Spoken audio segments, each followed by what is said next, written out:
mientras él hace el ejercicio, él va a estar recibiendo la señal del dron en sus gafas y su control remoto está transmitiendo señal para la operación. Es lo que vemos allí. Imagínense que él está afuera. Entonces mira el equipo. Solamente trajimos como 6 equipos en caso de que alguna.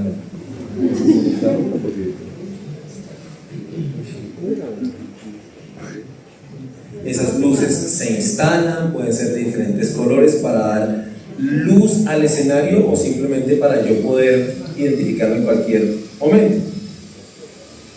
Ok, vamos a continuar el recorrido por el pasillo y el objetivo nuestro es ese extintor que se encuentra en la parte final. Ustedes van a estar viendo acá, obviamente dentro de un centro de un puesto de mando unificado o un CCO, centro de control de operaciones, yo aquí lo que haría, tengo mucho contraluz, entonces no logro ver totalmente la imagen. Yo lo que hago es mirar, ok, de acuerdo a la etiqueta, esto es esto, lo atiendo así, o debo retirarlo, o no puedo ingresar a esa zona, o ingreso con ciertas condiciones en mi equipamiento. Luego me voy a otro lugar, y en eso nos demoramos, ¿se han contado los segundos? Cerca de 8 o 10 segundos, y ahora vamos a otro escenario, y es donde tenemos una persona al fondo que posiblemente, por favor, no, está saludando. No, pero levanten saludos, disfruten también el momento. Y acá tenemos, él lo que va a hacer es ubicar el dron encima de la persona simplemente para determinar si hay movimiento. Lo que nosotros con otro tipo de drones nos demoraríamos algo más de tiempo. Ese equipo y esa comunicación es en tiempo real, es muy inmediata, no hay una latencia o una demora en la transmisión de información y obviamente presta todas las posibilidades en el uso bomberil y cada uno de los ejercicios que hacen ustedes.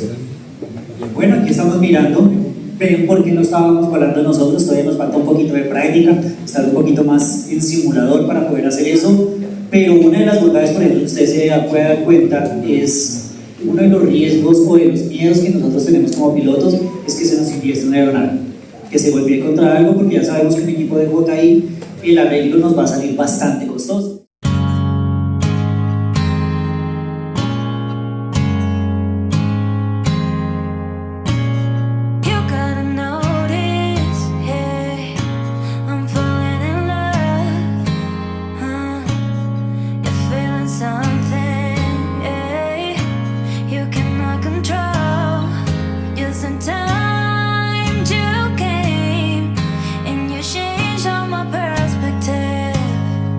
Yes,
con un equipo, yo opero sobre un territorio, puede ser cerca de personas, propiedad privada, otras personas en aviación tripulada. Yo uso el espacio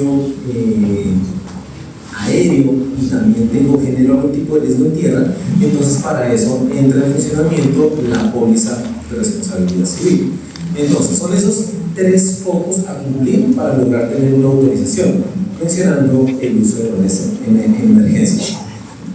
Listo, entonces el uso de medidas creo que nos va quedando claro. Nosotros debemos ser muy acuciosos de la norma. Nosotros no podemos ser generadores de riesgo.